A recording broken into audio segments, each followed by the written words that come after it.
Maro ny ezaka vita tao anatin'ny taondasa indry raha ho an'ny ministeran'ny varitra no asiteny. Io moa no isan'ny songady raha nanao jeritodika ny minisitra tompon'andraikitra ho hatsaraina ny tsara efa vita raha ny fanazavana sy ny fanehoan-kevitra nentin'ny minisitra hatrany.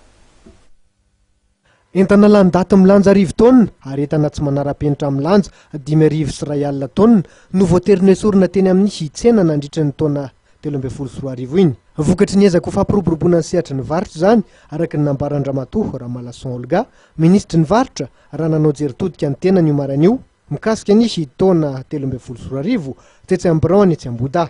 Tao anatin'izay taona izay zany ny azo lazaina teto amin'ny ministera varitra fa natanteraka ny antsaka sy andavany ihany ireo iraka na mpanaovina azy. Tsarana ny tsena anatiny sy fandaminana ny tsena anatiny dia molavola zany ny teto anivon'ny ministera ireo lalàna entina mife efa misy n'izay lalàna zay fa tsy maintsy misy ny fanatsarana fanavaozana mba hifehezana kokoa izay fandaminana ny tsena anatiny izay.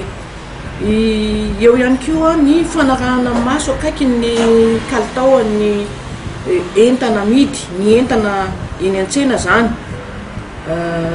Tokamba reto le hoe assainissement du marché.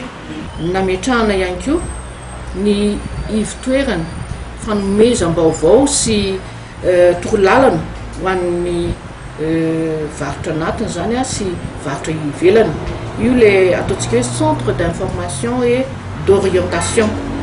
Izahaiko io zany eto anivon'ny ministère ny varitra efa namolavola ny atao hoe conseil de la concurrence.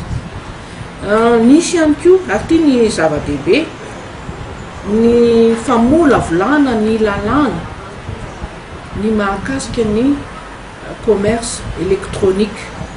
Ao anaty fampandrosoana ny sehatry ny varitra hatrany dia nilaza ny ministry ny varitra fa efa nametraka tetikasa maro sy volavolan-dalàna entina ampiasain'ny gouvernemanta vaovao amin'ny fanatanterahana ny politika ny fampandrosoana maritra.